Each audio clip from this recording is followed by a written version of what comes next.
វីដេអូវគ្គទី2នេះគឺពិសេសខ្លាំងមែនតើខ្ញុំចង់បញ្ចូលជាមួយនឹងសលេង original នៅពេលដែលចូលទៅដល់ភ្លាមហើយថាអស័យធាតុប៉ុណ្ណាចាបងប្អូនឃើញនៅក្នុងនេះគឺគ្រាន់តែបើកទ្វារចូលទៅដល់គេឆែកឈ្មោះឆែកអីយើងហើយមួយវគ្គទៀតណាគឺមានអារម្មណ៍ថាដូចចូលទៅភពមួយទៀតអញ្ចឹងចាហើយទៅដល់នេះកន្លែងនេះកន្លែងហលរបស់គេហ្នឹងគឺសម្រាប់មាន party ឲ្យរួមរាល់ថ្ងៃតែមានម៉ោងរបស់គេអញ្ចឹងណាហើយតែគ្រាន់ថាទៅដល់វគ្គភ្លាមអញ្ចឹងគេបើកស្វាគមន៍ភ្ញៀវចូលទៅដល់ភ្លាមអញ្ចឹងច្រៀងរាំហើយអាហារដែលមាននៅហ្នឹងគឺរាប់រយរាប់ពាន់មុខអ្នកទាំងអស់គ្នាខ្ញុំអត់សូវថតបានច្រើនទេរវល់អញ្ចឹងគេថាជួយចិត្តខ្លាំងពេកអញ្ចឹងណាហើយនេះកន្លែងនេះនឹងគឺកាហ្វេអីគឺញ៉ាំបានទាំងអស់ចាអត់មានឆាច់បន្ថែមទេគឺយើងគាត់ថាខ្ញុំគាត់បានទិញសពត VIP តែម្ដងតែបើថាបងប្អូនខ្លះគឺគាត់ទៅញ៉ាំអីចឹងគាត់ទិញសពតធម្មតាគឺមានការឆាច់លុយបន្ថែម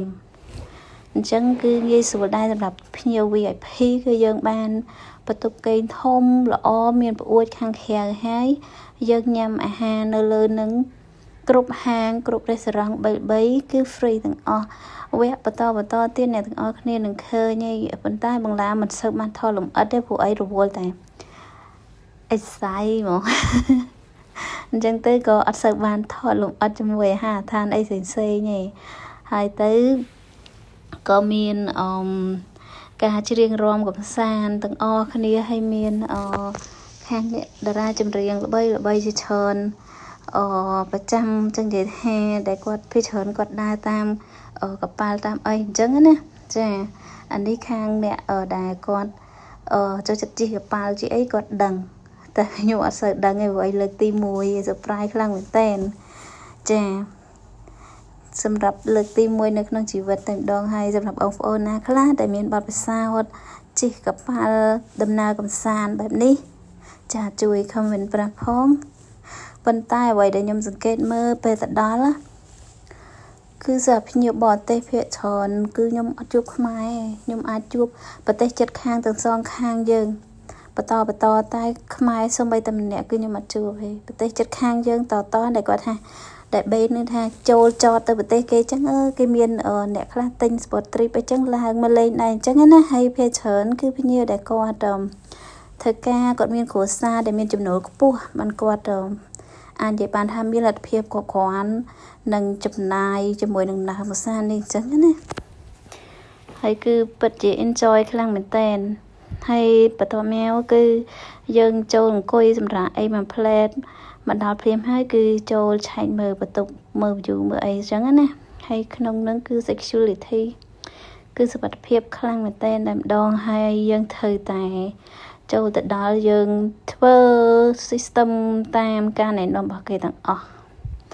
ពួកអីកាលណាបើយើងអត់ process ទេ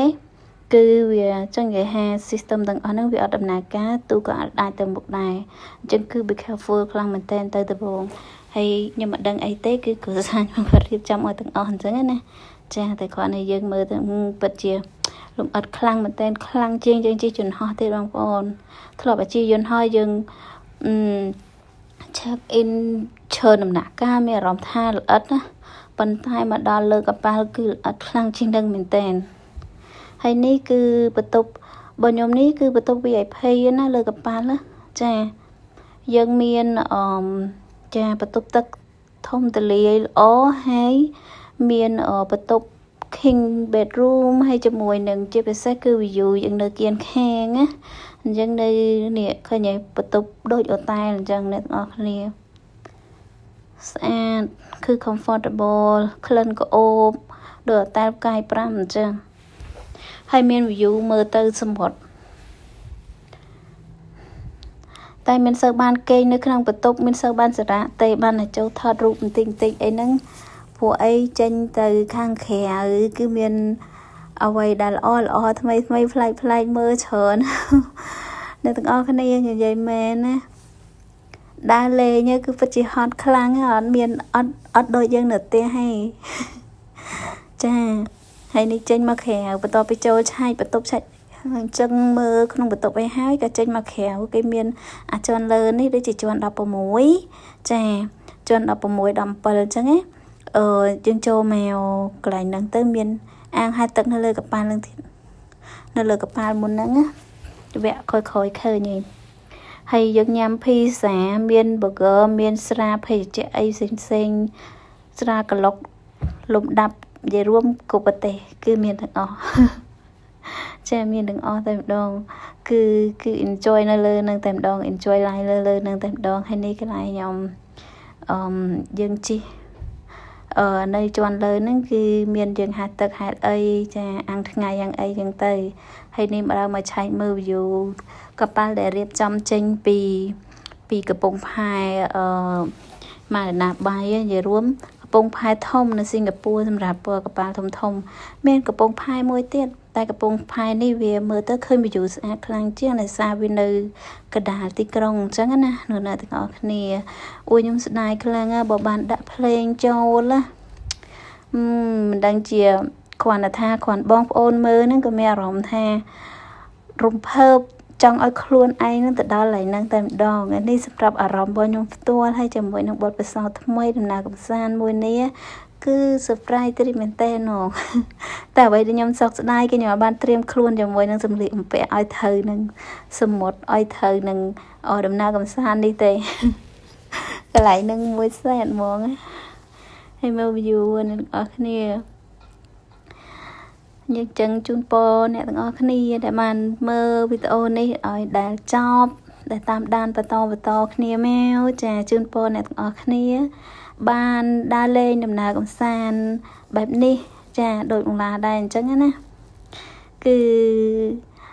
អត់ធ្លាប់រំពឹងទុកអត់ហ៊ានសំបីសម័យខ្ញុំនិយាយប្រវត្តិខ្ញុំឃើញinfluencer ខ្មែរយើងម្នាក់ដែលគាត់ធ្វើ content ជិះកប៉ាល់តែកប៉ាល់រៀងបន្ធំបែបហ្នឹងឯងព្រោះអីជិះតាមដំណើរកម្សាន្តគាត់មានតែ2យោពេអញ្ចឹងលក្ខណៈ short trip ចា short trip ហើយគាត់ធ្វើលើកប៉ាល់អញ្ចឹងទៅពីសិង្ហបុរីទៅម៉ាឡេប៉ុន្តែ short trip ខ្លាំងមែនតើ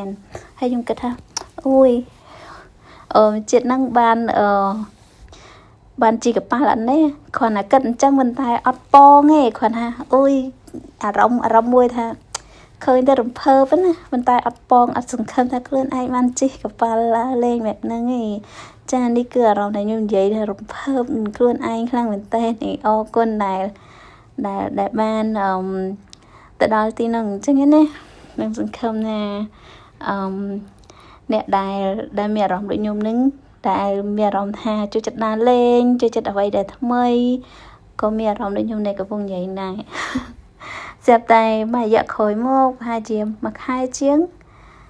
គ្រួសារខ្ញុំគាត់ថាគាត់នាំទៅលេង surprise trip មួយហើយទៅសិង្ហបុរីអញ្ចឹងទៅ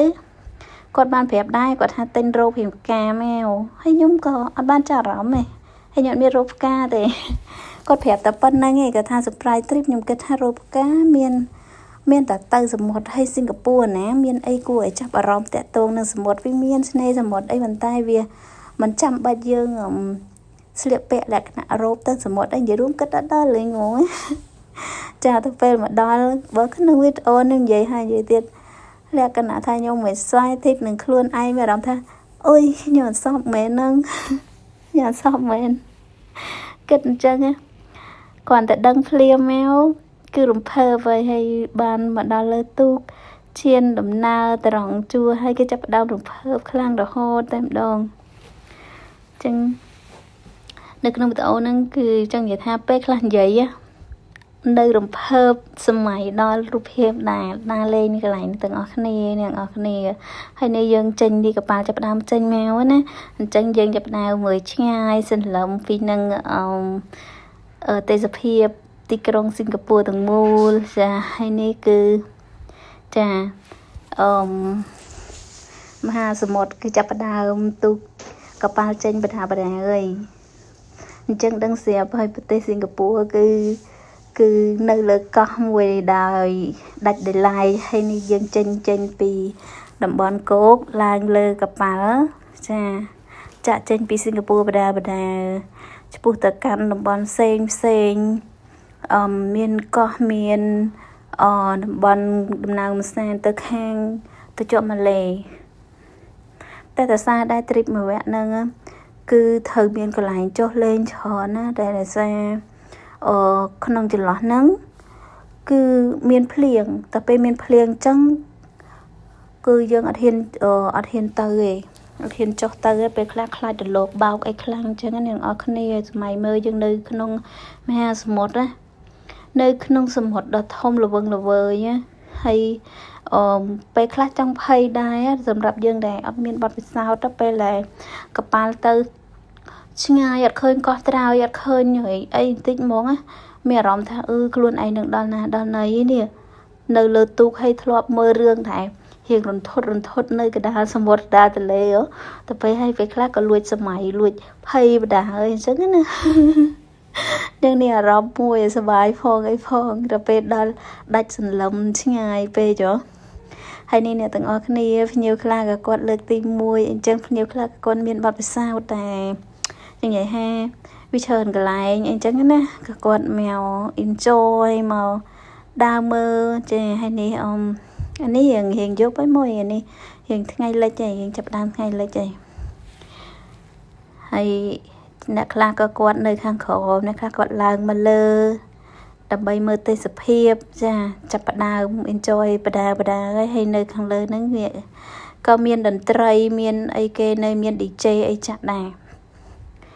ហើយសម្លឹងទៅខាងក្រោមនេះអាងទឹកហ្នឹងគឺយើងហាលទឹកបាននឹងទៀតចាជាងចង់ហាលទឹកហាលអីមានហាត់ប្រាណមានវាស័យមានជីមមានអីមកចាប់តែជីមខ្ញុំអត់បានទៅទេព្រោះអីពេលដើរលេងគឺខ្ញុំអត់បដោតលើជីមទេគឺខ្ញុំលក្ខណៈថាបណោយខ្លួនឲ្យ enjoy ញ៉ាំអីតាមចិត្តចាញ៉ាំអីតាមចិត្តគឺខ្ញុំអត់បដោតទៅលើការ take care សុខភាពទេលើលើដើរមកហត់នេះរាប់ម៉ោងណាតាំងពីម៉ោង11រហូតដល់ល្ងាចចិត្តថ្ងៃលិចបាន check in ហើយអីហើយអញ្ចឹងទៅមកដល់លើកប៉ាល់ហើយមកឡើងណាហាសបាយឥឡូវហត់ហើយហត់ទៅអ្នកនរគ្នាហើយរូបភាពនេះខ្ញុំនិយាយរួម original ខ្ញុំទុកមើលខ្លួនឯងថាដើរចុះក្តៅអ្នកនរគ្នាលេងសិង្ហបុរីប្រហែលជា 4-5 ថ្ងៃនៅទីក្រុងណាហើយមុននឹងឡើងទូកហើយបន្ទាប់មកទៀតលក្ខណៈពេលហ្នឹងយើងកំពុងតែខ្ញុំចាប់ដើមមកអូនដំបងគឺញ៉ាំអីបានឡើងគីឡូខ្លួនលឿនខ្លាំងមែនតើមួយរយៈហ្នឹងហើយឡើងខ្មៅហ្មងព្រោះអីវារហូតឡើងខ្មៅសំបីតមុខក៏ចឹងដែរហើយនេះទុកមើលខ្លួនឯងដល់កហ្មងអូខេជួបគ្នាវគ្គបន្តមានច្រើនទៀតណាអរគុណច្រើនសម្រាប់ការទស្សនា enjoy ជូនពរអ្នកទាំងអស់គ្នាឲ្យបានដើរលេងនៅកន្លះដែរ